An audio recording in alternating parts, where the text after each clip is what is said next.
सोचिए, क्या हो अगर एक बहुत ही गंभीर मॉडर्न बीमारी का इलाज सदियों पुराने ज्ञान में छिपा हो।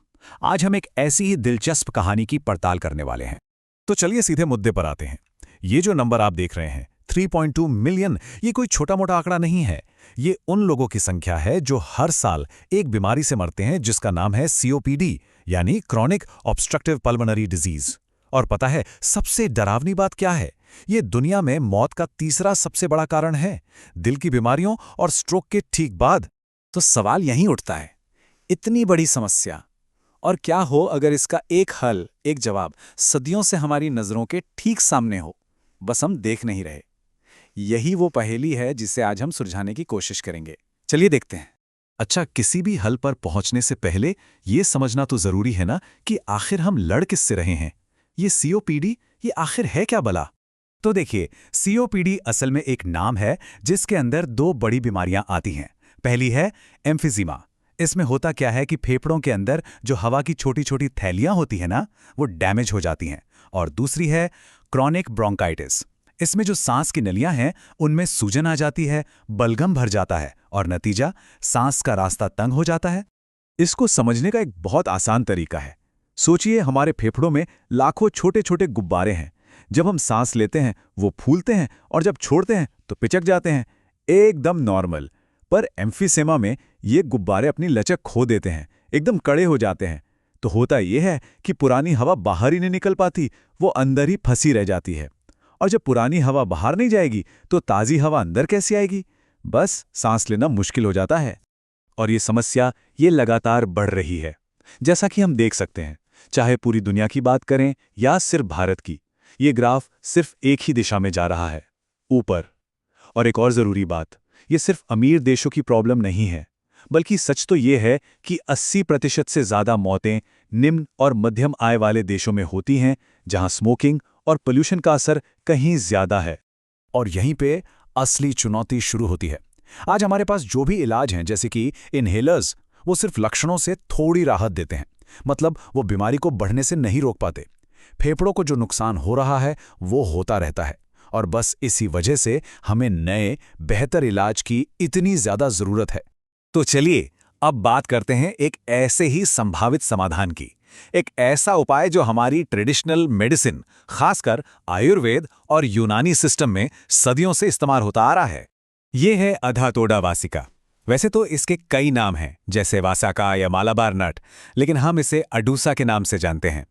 ये एक झाड़ी है जो पूरे भारत और साउथ ईस्ट एशिया में आसानी से मिल जाती है। और कमाल की बात यह है कि हजारों सालों से हमारी पारंपरिक चिकित्सा में इसका इस्तेमाल सांस से जुड़ी दिक्कतों जैसे खांसी, अस्थमा और ब्रोंकाइटिस के लिए होता आया है। इसके नाम के पीछे भी एक बड़ी मजेदार कहानी है। तमिल में इसका एक नाम है अडाथोड़ा, जिसका मतलब है जिसे बकरियां भी न छुएं।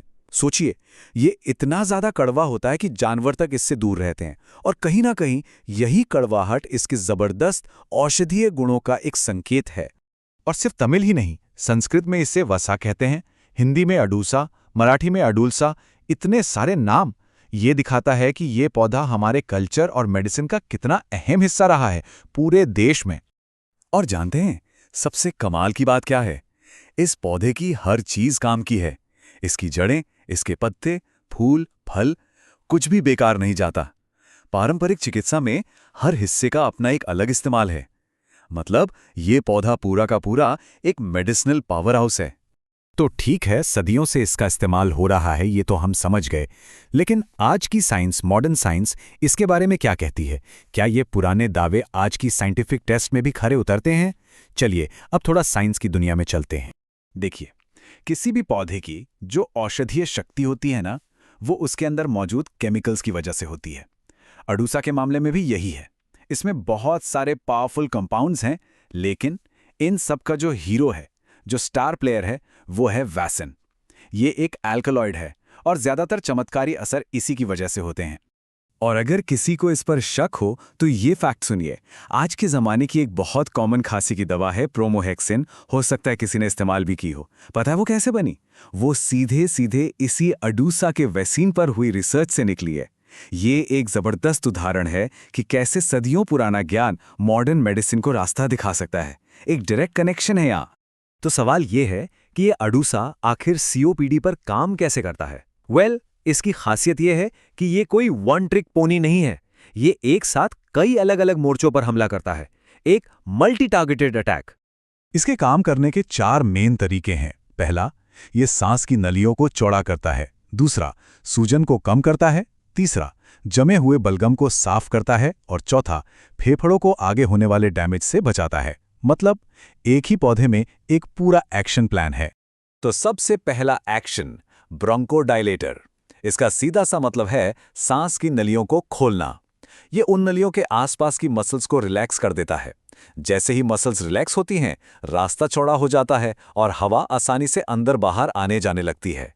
सांस लेने में जो तकलीफ हो रही थी, उसमें तुरंत आराम मिलता है। दूसरा एक्शन, म्यूकोलाइटिक।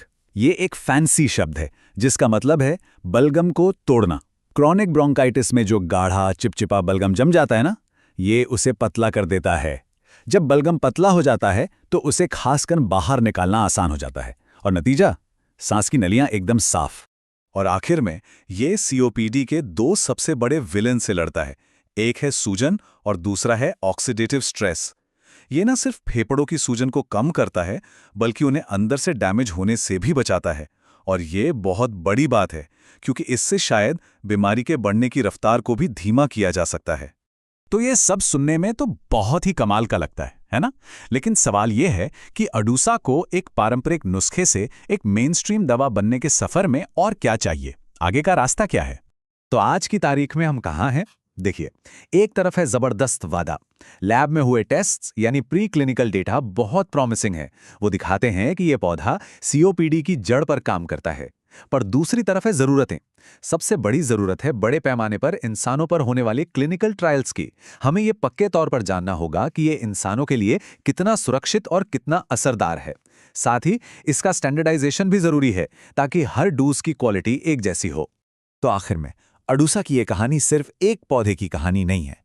ये कहानी है पारंपरिक ज्ञान और मॉडर्न साइंस के संगम की।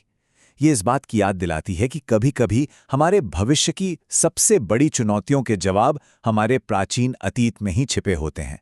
बस जरूरत है उन्हें सही नजरिए से देखने की।